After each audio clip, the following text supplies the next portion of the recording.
side of all this. We know we've had significant damage across the south. The damage done to a restaurant and a car wash.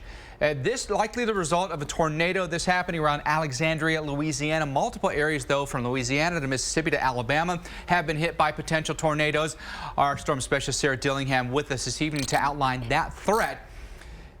Maybe catching a few people off guard. We didn't have a high risk for tornadoes today. We knew we had a risk, but some of the damage we've seen, maybe to some people is a little surprising considering it's February. Yeah, I think so. And you know, it's been a busy couple of months. And what's interesting about today is that we've had other systems that have come through and produced tornadoes. But the last time we had a stronger event, a lot of them missed more populated areas. And this time, the 3 to 4 tornadoes that we had reported actually hit areas, populated areas, and unfortunately had some injuries there. Let's take a look at the tornado watch we still have in place until 9 o'clock Central Time. But notice, as I was saying earlier, Mike, the good thing is we've lost the number of isolated cells. Now, we do have a few coming out ahead of that, just moving on shore there in Florida, Panama City. We're going to have to watch these guys and make sure they don't rotate, because they very well could with the amount of shear in the atmosphere. But right now, it's mostly starting to line out. This warning for Escambia County, and then moving further off to the north, another one for Enterprise, Alabama there for Coffee County, in effect until 6:30 local time. And Mike, I was looking at the radar just a few moments ago at the velocities. The winds just a couple hundred feet off the ground. They're about 70 miles per hour.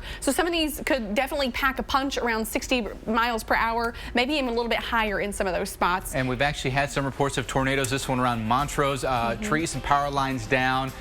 Please be careful this evening. As Sarah was alluding to, these storms could be rough and tumble. We know tomorrow, you were saying this, high winds could be a huge impact. How do we forecast those? We forecast live look at the snow-covered Philadelphia. Temperatures will be warming into the mid-30s. A little bit of that snow will change over to rain. A very wet day for you tomorrow with the possibility of strong storms and the possibility of very gusty winds. And one way we forecast those high winds is by figuring out momentum transfer. What is momentum transfer? How do you figure out what it is? You let Sarah Dillingham do it for you. We're here in the lab to help you understand. It can be complicated, but just understanding the whole concept of it is relatively easy. Yeah, there are a lot of, when you get into boundary layer meteorology, there are a lot, the math can get real thick real quick. But basically what we're going to have is it's all about how much mixing takes place in the atmosphere. When the sun comes out, the atmosphere immediately begins to mix. We start seeing little thermals rise up. So I'm going to kind of draw these in here. So see these little parcels of air start to rise. But when the air really gets mixing, you start seeing these little circulations here. Okay, so this is just on any given day. So now let's put in a situation like tomorrow. We've got this intensifying low pressure system that's moving up the eastern seaboard.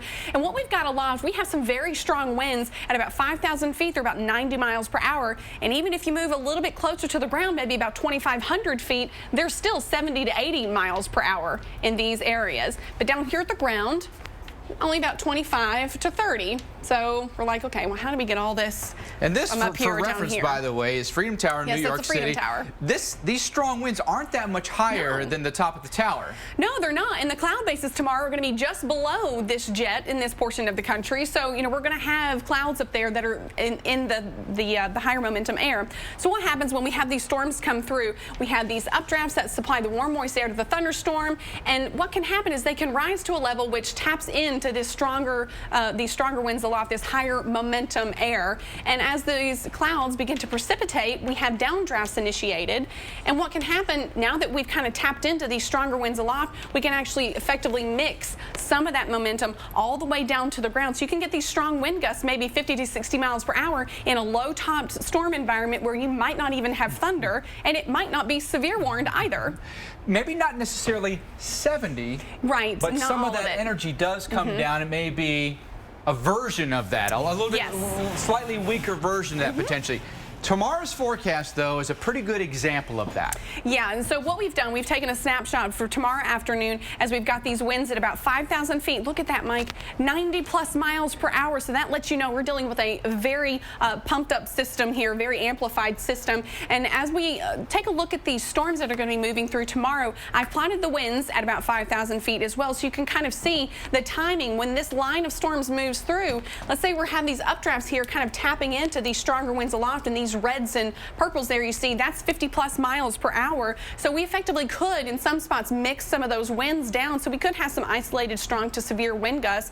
So we're going to be seeing those moving up through the mid-Atlantic and through the Northeast and through the metros. Look at that. 3 o'clock tomorrow afternoon for New York and Philly, right there in the middle of the day. Boston, just in time for your evening rush hour to start at 6 p.m. And Mike, I don't think I have to tell you what this means for airport delays as well. Mess. Yeah, not for good. For sure. All right, the forecast for winds, everything though, now the winds are coming out of the south. So it's warm air, but it's really windy. It is really windy. Now this is actually going to be, notice the time frame here at 11:30 in the morning, and those storms are moving through earlier as well. But before the storms, we've got a strong pressure gradient that's developed here because that low is still intensifying. So all these winds that you're seeing here, that's just due to the fact you've got a strong low pressure system moving in from the west. So it could be blustery for these cities out ahead of this line. And then once the line comes through, you're going to get the gusty winds with the line, potentially some pockets of some stronger winds mixed down to the ground. This is going to be kind of a messy day for you tomorrow, but exciting if you're a weather weenie, I'm going to tell you. And when it starts getting windy tomorrow, you say, oh, I'm feeling momentum transfer. There it is. Now you know how it happens. Hey, if you got a question about this, tweet us using the hashtag WUTV.